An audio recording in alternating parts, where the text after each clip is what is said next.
সারা দেশে নীরব চাঁদাবাজি চলছে। সরকার কি করছে? আইন শৃঙ্খলা বাহিনী কোথায় আছে?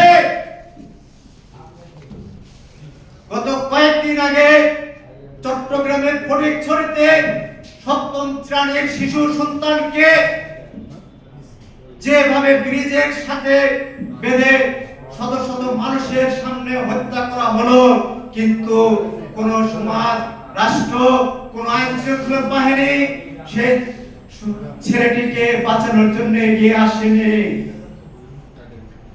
আজকে ওই সন্তানের মা বলেছিল, বাবা বলেছিল 200-300 লোক দাঁড়িয়ে তাকিয়ে দেখছে, একজন লোক তাকে বাঁচানোর জন্য এগিয়ে যায়নি।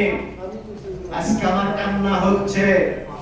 সেই সন্তান আমারও হতে পারত, সেই সন্তান আমার ছোট ভাই হতে পারত।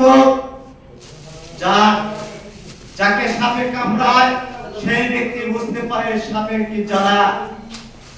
তাই আমি বলতে চাই, এই দেশে যে মব সংস্কৃতি সৃষ্টি হয়েছে, তার জন্য কোন মানুষ আজকে কোন আপদ বিপদে এগিয়ে আসতে ভয় পাচ্ছে। তার অবস্থা কি হয়? আমরা এই বাংলাদেশে এই মব সংস্কৃতি আর দেখতে চাই না। আমি এই সরকারকে পরিষ্কারভাবে বলতে চাই, আপনি মব সংস্কৃতি নিয়ন্ত্রণ করুন। আইন শৃঙ্খলা বাহিনীকে বলতে চাই, আপনারা এই জনগণের টাকায়, একজন ভিক্ষুকের টাকায়, একজন প্রতিবন্ধীর টাকায় আপনার বেতন হয়, তাদেরকে নিরাপত্তা দেওয়ার ব্যবস্থা করুন। আজকে সকালে বাসায় থেকে বের হলে সন্ধ্যায় বাসায় আমি যেতে পারবো কিনা সেই নিশ্চয়তা কেউ দিতে পারছে না। তারপরে আজকে আপনারা দেখতে পাচ্ছেন আমরা যে প্রোগ্রাম করছি, আজকে মানুষবিহীন। আজকে কোনো আলোচক বৃন্দ, কোনো অতিথিবৃন্দ আমাদের এখানে উপস্থিত হয়নি। কারণটা কি? তবুও এই ভয় ভীতির মধ্যে দিয়ে যারা আমাদের এখানে এসেছেন, তাদেরকে আমি আবারও ধন্যবাদ জানাচ্ছি বাংলাদেশ গণমুক্তি পার্টির পক্ষ থেকে। সংগ্রামী বন্ধুগণ, দেশে নিত্য প্রয়োজনীয় দ্রব্যের মূল্য যেভাবে বৃদ্ধি পাচ্ছে, সাধারণ জনগণ দিশেহারা। সাধারণ মানুষ আজ বাকরুদ্ধ হয়ে পড়েছে, কেউ কথা বলতে সাহস পাচ্ছে না। এই হচ্ছে আমাদের স্বাধীন বাংলাদেশ। আজকে আমাদের 54 বছর অতিক্রম করে আজকে আমরা এই পর্যায়ে পৌঁছেছি। সংগ্রামী বন্ধুগণ, এই দেশ 30 লক্ষ শহীদের মা বোনের ইজ্জতের বিনিময়ে এই পাকিস্তানি হানাদার বাহিনীর হাত থেকে এই দেশকে মুক্ত করা হয়েছে। আজকে স্বাধীন বাংলাদেশ নামে একটি রাষ্ট্র প্রতিষ্ঠা হয়েছে। আজকে আপনারা আগে পাকিস্তানের সময় মেজর হতে পারতেন না, ম্যাজিস্ট্রেট হতে পারতেন না, কারণ ওই পাকিস্তানি হানাদার বাহিনীরা আপনাদেরকে সেই জায়গায় অবস্থান দিত না। আজকে মেজর জেনারেল, সিনিয়র সচিব, সেনাবাহিনী প্রধান হচ্ছেন কার জন্য? ওই 30 লাখ শহীদের মা বোনের ইজ্জতের বিনিময়ে। এটা আপনাদেরকে স্মরণ করতে হবে। সংগ্রামী বন্ধুগণ, গত জুলাই অভ্যর্থনে আমরা রাজপথে ছিলাম। ওই স্বৈরাচারী হাসিনা সরকারের লুটপাটকারীদের বিরুদ্ধে, যারা এই দেশ থেকে হাজার হাজার কোটি টাকা লুটপাট করে নিয়েছে, তারা এই দেশের শত্রু, তারা জাতির শত্রু। কিন্তু এই সরকারকে দেখতে পাচ্ছি তারা তাদের জন্য কি ব্যবস্থা নিচ্ছে। এই যে হাজার হাজার কোটি টাকা লুটপাট করে নিয়েছে, এইগুলোতে 1 টাকাও আপনারা নিয়ে আসতে পারেননি। আজকে ওই হাজার হাজার কোটি টাকা এই দেশে নিয়ে আসুন, কৃষক শ্রমিক মেহনতি মানুষের বিনা সুদে ঋণ প্রদান করুন, সেই ব্যবস্থা গ্রহণ করুন। আপনারা 1 বছর কি করলেন এই জাতির জন্য, এই কৃষক শ্রমিক মেহনতি মানুষের জন্য? সর্বজনীন কল্যাণে কি কাজ করেছেন? আজ বিগত 8 মাস হলে, প্রায় 7 মাস হলে আপনারা সংস্কারের নামে 4 বৈঠক শুরু করেছে। আজ 7 মাস অতিবাহিত হয়েছে, কোন সংস্কারে একটি সংস্কারের রূপরেখা বাস্তবায়ন করা হয়নি এবং হবেও না। সংগ্রামী বন্ধুগণ, সংস্কারের প্রয়োজন ছিল প্রথমে শিক্ষা সংস্কৃতি, স্বাস্থ্য সংস্কৃতি, কিন্তু সেই শিক্ষা সংস্কৃতি আর স্বাস্থ্য সংস্কৃতি সংস্কারের কাছে আপনারা যাননি। এটা মানুষের মৌলিক সমস্যা। শিক্ষা জাতির মেরুদণ্ড। এই শিক্ষাকে আপনারা ধ্বংস করছেন। এই শিক্ষাকে রক্ষা করার জন্য আজকে শিক্ষা সংস্কার কমিশন করার প্রয়োজন ছিল। স্বাস্থ্য খাতকে রক্ষা করার জন্য আজকে স্বাস্থ্য সংস্কার কমিশনের প্রয়োজন ছিল। আজকে মানুষের দ্বার প্রান্তে, প্রান্তিক অঞ্চলে, যেখানে একজন কৃষক শ্রমিক মেহনত মানুষ স্বাস্থ্য শিক্ষার সুযোগ পাচ্ছে না, তাদের দ্বার প্রান্তে এই স্বাস্থ্য সেবা পৌঁছে দেওয়ার জন্য আপনাদের স্বাস্থ্য সংস্কার কমিশনের প্রয়োজন ছিল। কিন্তু আপনারা তা মানুষের মৌলিক সংস্কার যেটা, সেই সংস্কার কমিশন তৈরি না করে আপনার চা বৈঠকের সংস্কার কমিশন তৈরি করেছে। সকালে একবার চা খান, দুপুরে একবার চা খান, বিকেলে একবার চা খান। এই 4 টাকা কার? একজন কৃষকের, একজন ভিক্ষুকের, একজন প্রতিবন্ধীদের। আপনাদেরও হিসাব দিতে হবে। এই সংস্কার কমিশন যদি কিছু করতে না পারে, আপনাদেরকেও এই জাতির কাছে হালখাতা হিসাব দিতে হবে। যাতে আপনাদের হালখাতা রাখবে কত টাকায় 7 মাসে খরচ করেছে এই চা বৈঠকখানায়। বাংলাদেশ গণমুক্তি পার্টি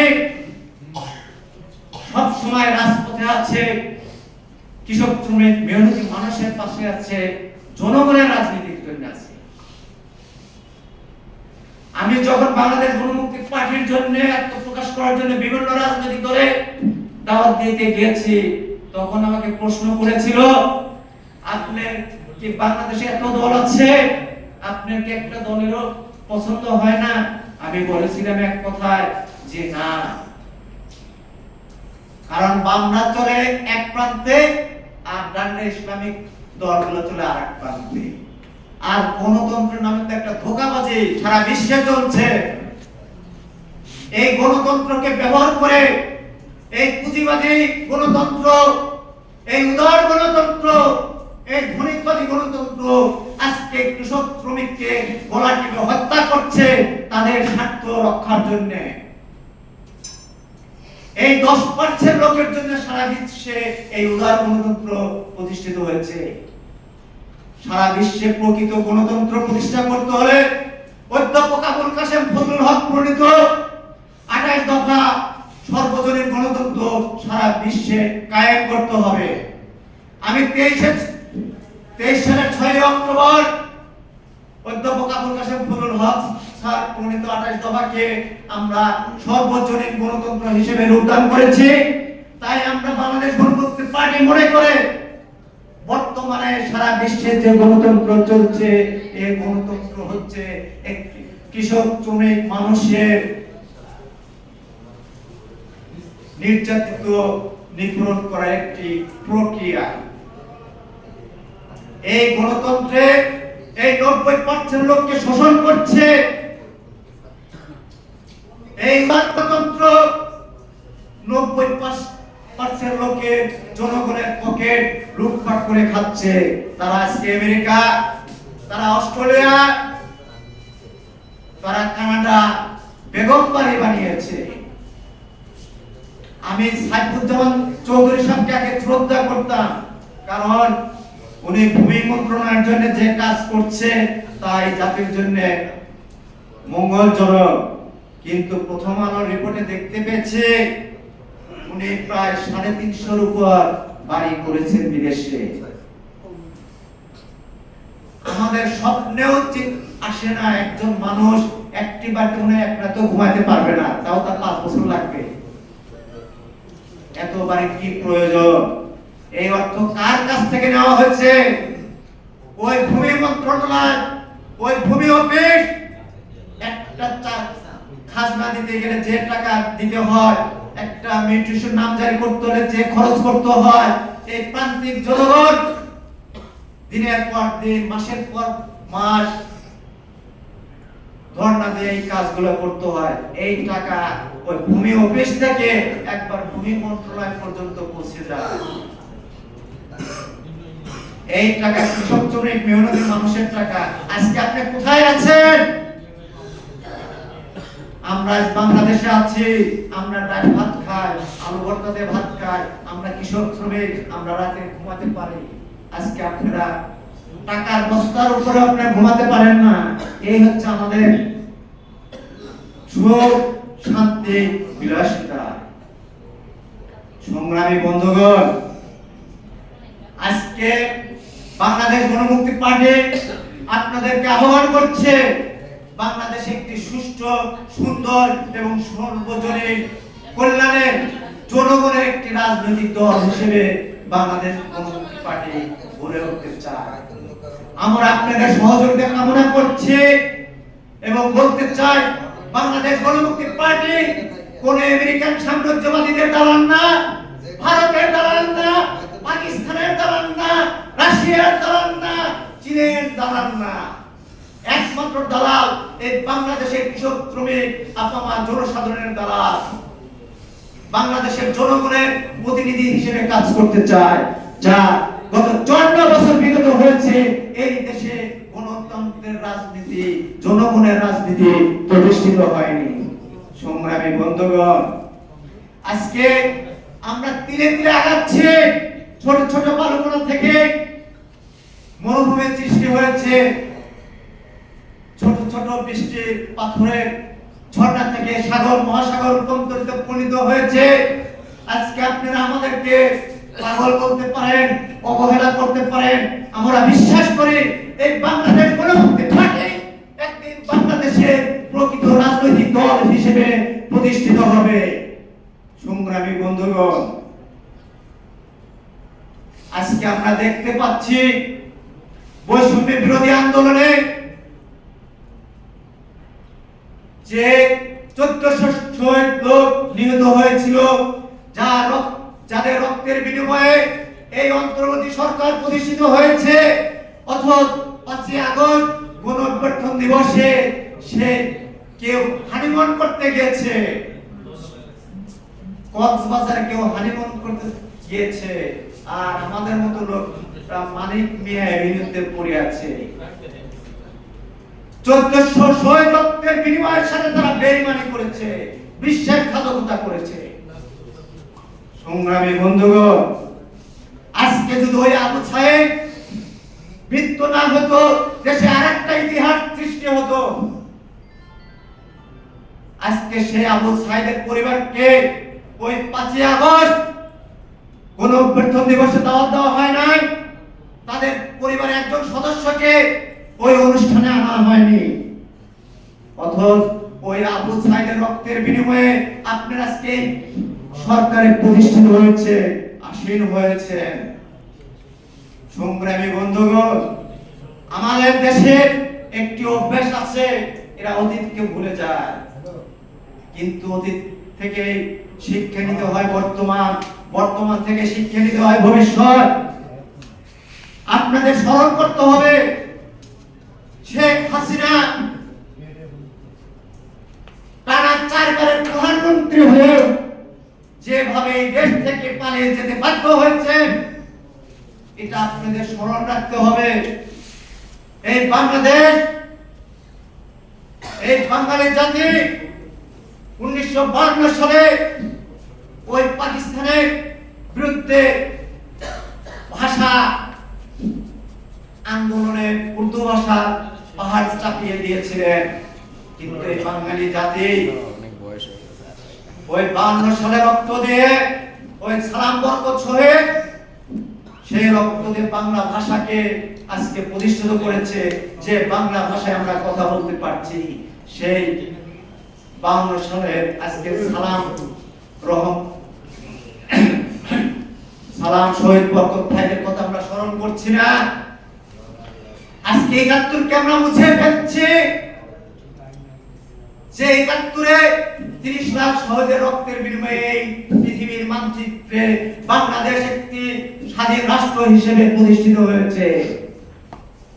কিছুদিন পরে আমরা ভুলে যাব এই 1400 শহীদের রক্তের বিনিময়ে এই জুলাই গণ আন্দোলনের গণ অভ্যর্থন। কারণ আমরা অতীত থেকে শিক্ষা নেই না, অতীতকে আগে স্মরণ করতে হবে, অতীত থেকে বর্তমান, বর্তমান থেকে ভবিষ্যৎ। তাই আপনাদের স্মরণ করে বলতে চাই, আপনাদের যে সময় আছে এই সময় কি জাতিকে অনেক কিছু দেওয়ার আছে। প্রথম, আপনারা এই জাতির নিরাপত্তা নিশ্চিত করবেন, জানমালের নিরাপত্তা নিশ্চিত করবেন। আমার ছেলে, আমার সন্তান, আমার ছোট ভাই যেন আর যেন মব সৃষ্টির হাতে হত্যা না হয়। ওই চট্টগ্রামে ফরিদপুরের সন্তানের অপরাধটা কি ছিল? তার অপরাধ একটাই ছিল, অন্য গ্রামের সন্তানের সাথে, বন্ধুর সাথে তার বন্ধুত্ব। কি অপরাধ? অন্য গ্রামের ছেলের সাথে তার বন্ধুত্ব করা যাবে না। আমরা কি এই সমাজ সৃষ্টি করেছি? এই জন্য কি 71 সালে 30 লাখ শহীদের বিনিময়ে বাংলাদেশ সৃষ্টি হয়েছে? এই জন্য কি গত 5ই আগস্টে বৈষম্য বিরোধী কোটা সংস্কার আন্দোলনে আমরা 1400 লোকের শহীদ হয়েছে? আমরা চেয়েছিলাম একটি সম্প্রীতিময় সমাজ, একটি সম্প্রীতিময় রাষ্ট্র। আজকে জাতি ধর্ম বলতে কোনো কিছু নেই, সবার আগে মানুষ। কারণ ধর্ম পরে আসছে, মানুষ আগে আসছে। তাই আমরা সবসময় মূল্যায়ন করবো মানুষ হতে হবে। আমি কে, আপনি কে, হিন্দু ধর্ম, বৌদ্ধ, খ্রিস্টান, ওই সুইপার, ওই ব্রাহ্মণ, ওই গুলশানের হাই সোসাইটির পরিবার, এটা বিবেচনা করব না। আমাদের দেখতে হবে কে মানুষ, মানুষের পাশে আমরা দাঁড়াবো, সেই চিন্তা আমাদের করতে হবে। আমাদের চিন্তা চেতনা এমন অবক্ষয় হয়েছে যে আমার সামনে একটি সন্তান, একটি রিক্সা চালককে যদি হত্যা করা হয়, কেউ আমরা এগিয়ে আসছি না। অথচ শেখ হাসিনাকে, ওই স্বৈরাচারী শেখ হাসিনাকে তাড়ানোর জন্য সারা বাংলাদেশের মানুষ, আমার জনগণ রাজপথে নামিয়েছিল। কিন্তু একজন নিরীহ মানুষকে হত্যা করছে, আমরা 10 জন লোক তার কাছে যাচ্ছি না। আমাদের এই চিন্তা পরিবর্তন করতে হবে, আমাদের মধ্যে বিপ্লব ঘটাতে হবে, যে যেখানে অন্যায় হবে সেখানে প্রতিরোধ হবে, যেখানে অন্যায় হবে, যেখানে মব সৃষ্টি হবে সেখানে আমরা প্রতিরোধ করব, সেই প্রতিজ্ঞা আমাদের করতে হবে। এই বাংলাদেশে অন্যায়কারীদের, লুটপাটকারীদের, মব সৃষ্টিকারীদের জায়গা হবে না। সংগ্রামী বন্ধুগণ, আমরা চাই এই সমাজ, এই রাষ্ট্র, এই সুন্দর সম্প্রীতিময় রাষ্ট্র গড়ে তুলতে চাই। এখানে ধর্ম বর্ণ কোন জাতি হিসেবে আমরা দেখতে চাই না, আমরা সম্প্রীতিময় একটি রাষ্ট্র হিসেবে গড়ে তুলতে চাই, একটি সুন্দর সম্প্রীতিময় উন্নতিশীল রাষ্ট্র হিসেবে বাংলাদেশকে দেখতে চাই। সংগ্রামী বন্ধুগণ, আজকে আপনাদেরকে আর কিছু বলতে চাই না। সবার প্রতি আমাদের অনুরোধ থাকবে, আপনারা প্রকৃতিকে রক্ষা করেন। শেখ হাসিনা স্বৈরাচারী সরকারের সময় ব্যাংক যেভাবে লুটপাট করে হাজার হাজার কোটি টাকা লুটপাট করে নিয়েছে, এখন দেখছি এই সরকারের সময় মানে লুটপাট করার সময় সব এক, আওয়ামী লীগ, বিএনপি, জামাত, তারপর দেখছে নতুন এনসিপি, এরা এক হয়ে লুটপাট করছে। সিলেটে দেখলেন সাদা পাথর মাটি পর্যন্ত খনন করে নিয়ে গেছে। চিন্তা করা যায় 2000 কোটি টাকা সম্পদ। কোন পত্রিকা আছে 2000 কোটি টাকা সম্পদ, কোন পত্রিকা আছে কয়েকশো কোটি টাকা সম্পদ। সেটা তো একদিনে হয় না, গত 8 মাস ধরে পাথর লুটপাট হচ্ছে। কিন্তু প্রশাসন কি করছে? পরিবেশ উপদেষ্টা কি করছেন? আপনি সুন্দর সুন্দর আপনি এই সরকারের মুখপাত্র হয়ে কথা বলছেন, আপনার কি চোখ ওই সিলেটে যায় নাই? ওই ভোলাগঞ্জে কি চোখ পড়ে নাই? কোন পত্রিকায় কোন নিউজ হয় নাই? প্রকৃতি না বাঁচলে এই পৃথিবী বাঁচবে না, এই পৃথিবী না বাঁচলে এই বাংলাদেশ বাঁচবে না, এই বাংলাদেশ না বাঁচলে আমি আর বাঁচবো না। তাই আমাদেরকে প্রকৃতিকে রক্ষা করতে হবে। আমি আপনাদেরকে অনুরোধ করব, বাংলাদেশের 18 কোটি মানুষ বা 20 কোটি মানুষ আছেন, প্রত্যেক ব্যক্তিকে 5টি করে গাছ রোপণ করার জন্য আমি বিনীত অনুরোধ করব। কারণ আজকে আমাদের গ্রামে গঞ্জে গাছ নেই, বড় বড় গাছ, সেই গাছ আর চোখে দেখা যায় না। এই বড় বড় গাছ দেখা যায় ঢাকা বিশ্ববিদ্যালয়ের প্রান্তে, কিন্তু গ্রামে গঞ্জে আর নেই। আজ ঢাকা বিশ্ববিদ্যালয়ে গেলেই দেখা যায় সেখানে বড় বড় গাছ আছে, কিন্তু গ্রামে গঞ্জে নেই। আজকে জলবায়ুর যে অবস্থা দেখা যাচ্ছে, পৃথিবীর মানচিত্র থেকে অনেক দেশ বিলীন হয়ে যাবে। এর কারণ এই পরিবেশ, প্রকৃতি। এই প্রকৃতিকে আমরা নিজেরা হত্যা করছি। এই প্রকৃতিকে আমাদের রক্ষা করতে হবে। সংগ্রামী বন্ধুগণ, আজকে আমি বেশি কথা বলতে চাই না, অনেক কিছু বলেছেন এবং অনেক ধৈর্য সহকারে আপনি শুনেছেন। এখানে বিশিষ্ট ব্যক্তিবর্গে অনেক কিছু আলোচনা হয়েছে এবং এই রাষ্ট্রে এত প্রধান থাকা সত্ত্বেও আজকে আমাদের এই কথাগুলো কেন বলতে হচ্ছে? এর থেকে পরিত্রাণের উপায় আমাদের খুঁজে বের করতে হবে।